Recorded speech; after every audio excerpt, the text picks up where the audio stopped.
Hello नमस्कार दोस्तों, स्वागत है आप सभी का अपने यूट्यूब चैनल में। आज की वीडियो में हम बात करने वाले हैं इस बोर्ड के कनेक्शन की। बोर्ड के कनेक्शन हमसे एक सब्सक्राइबर ने पूछा था, सर बोर्ड के कनेक्शन की एक वीडियो बनाओ और उसमें हमें अच्छे तरीके से समझाओ कि कनेक्शन किस तरीके से करने हैं और कौन से वे का बोर्ड किस तरीके से हम पहचान कर सकते हैं। तो आज की वीडियो में सारी चीज़ हम बताने वाले हैं। जैसे कि दोस्तों, आपको जितने स्विच सॉकेट मिलाकर लगाने हैं आप उस तरीके से देख लीजिए 1 2 3 4 5 और 5 ही नीचे है, यानी कि 10 वे का आपका ये बोर्ड है। कौन सा बोर्ड है? 10 वे। अब आप मार्केट में जाते हो तो बोलोगे कि गैंग बॉक्स दे दो जिसमें हम 10 सामान लगा सकते हो, या 10 वे गैंग बॉक्स आप उन्हें बोल सकते हो, तो आपको वो 10 वे के अकॉर्डिंग भी दे देंगे। अब इसमें आप सॉकेट कहाँ कहाँ लगा सकते हो दोस्तों? एक सॉकेट आप यहाँ लगा सकते हो, एक सॉकेट यहाँ लगा सकते हो, एक सॉकेट यहाँ लगा सकते हो और एक सॉकेट यहाँ लगा सकते हो।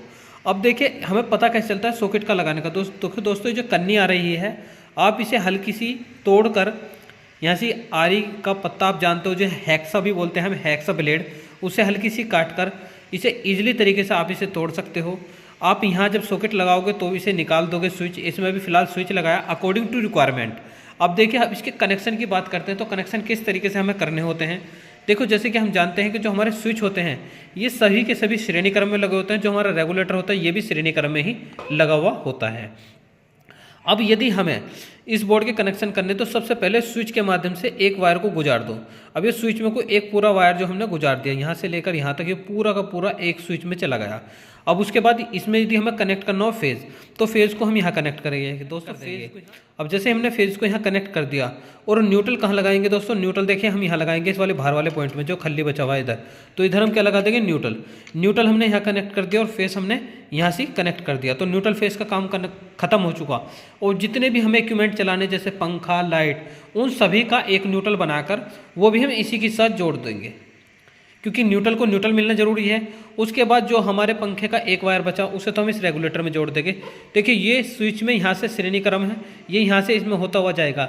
यदि हमारा रेगुलेटर ख़राब हो गया तो भी हमारा फ़ैन नहीं चलेगा, हमारा स्विच खराब हो जाए तो भी हमारा फ़ैन नहीं चलेगा, क्योंकि ये एक दूसरे के क्या है? श्रेणी क्रम में। ठीक है दोस्तों। उसके बाद जैसे हमारी लाइट हुई, लाइट की एक हाफ आप यहाँ लगाओगे, दूसरी हाफ यहाँ, तीसरी, मतलब जितनी आपके रिक्वायरमेंट है, जितनी आपने लाइट लगा रखी है और फैन लगा रखे। आप चाहते हो फैन को रेगुलेटर से नहीं चलाना तो आप रेगुलेटर के कनेक्शन हटा सकते हो, फैन को यहाँ लगा सकते हो, इसका श्रेणी क्रम खत्म हो जाएगा। तो यानी कि श्रेणी क्रम से आप इसको चाहे हटाना चाहते हो तो श्रेणी क्रम से इसको भी हटा सकते हैं। अब यहाँ इजली आप, आई होप आपको ये चीज़ समझ में आई होगी कि आप न्यूट्रल यहाँ लगाओगे, फेज यहाँ कनेक्ट कर दोगे। अब बात करते हैं इन्वर्टर की कनेक्शन की। सबसे मेन इंपॉर्टेंट क्वेश्चन बनता है, सर इन्वर्टर के कनेक्शन कैसे करें? इन्वर्टर के तो क्या चीज़ आपको ध्यान रखना है, आप चाहते हैं कि आपका ऊपर का बोर्ड इन्वर्टर से चले और नीचे का बोर्ड आपका बिजली से चले, तो उस स्थिति में आपको क्या करना है? इस वायर को आप यहाँ से हटा सकते हो या यहाँ से हटा सकते हो। यहाँ से हटा दो या यहाँ से हटा दो, आपको यहाँ से वायर को काट दो। यहाँ से हटा दोगे ज़्यादा बेस्ट है, यहाँ से भी हटा दो और यहाँ से भी हटा दो। तो यानी कि ऊपर आप जोन सी लाइन आपको जोड़नी है, ऊपर यदि इन्वर्टर से चालू करना तो इन्वर्टर का फेज़ लगा दो। न्यूट्रल आपको वही काम करेगा जो आपका बिजली का होगा। फेज़, बिजली का फेज़ यहाँ लगा दो, तो बिजली का फेज़ यहाँ हुआ और इन्वर्टर का यहाँ हुआ। लेकिन ये वायर आपको निश्चित रूप से हटाना पड़ेगा, जब भी आपकी सप्लाई जो काम करेगी, आपका बोर्ड काम करेगा। फिर से समझिए, यदि आप इन्वर्टर से कोई चीज़ चलाना चाहते हैं, मान लो आप एक ही स्विच चलाना चाहते हो, तो उसी वायर को बिजली के वायर से अलग कर दे, बिल्कुल कोई भी उससे कनेक्ट नहीं होना चाहिए। आप चाहते हो ऊपर वाला इन्वर्टर से चलाना, तो आप यहाँ से इस वायर को कट कर दीजिए और ऊपर में इन्वर्टर का स्विच जो फेज़ वाला वायर होता है वो कनेक्ट कर दीजिए। ऊपर फेज़ वाला कनेक्ट कर दीजिए। न्यूट्रल इन्वर्टर का आपको नहीं लेना, न्यूट्रल आपका यही काम करता है जो कि आप इन्वर्टर को मेन सप्लाई देते हैं, उसके माध्यम से ही इन्वर्टर ऐसे ही कनेक्ट हो जाता है। आपको सिर्फ फेज़ कनेक्ट करना होता है जो आप यहाँ कर लोगे। अब बात करते हैं बिजली का। अब बिजली का पूरा बोर्ड आपका है ही, तो यहाँ से काटकर आप इस बिजली का कनेक्शन ईजिली तरीके से यहाँ कर सकते हो। तो आई होप आज की इस वीडियो में आपको सब चीज़ समझ में आई होगी।